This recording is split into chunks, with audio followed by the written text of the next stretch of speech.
เบิ่งเอาเด้อจ้าเดือนเขาเจ้างามบ่นี่หญ้าหายไปแล้ว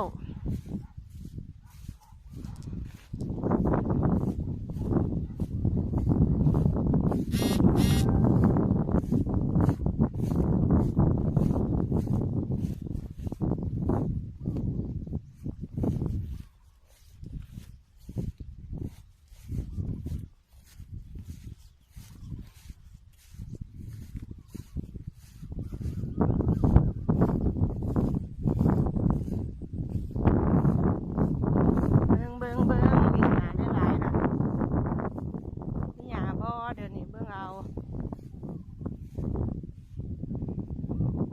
เบิ่งเอาเด้อเบิ่งเอาเด้อ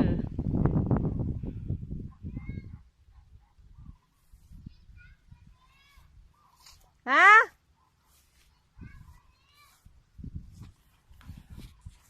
อีหยัง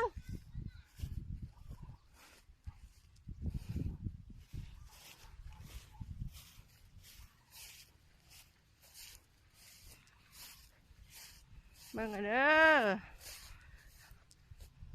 งามจุดคนอิจฉาแหละเบิ่งเอา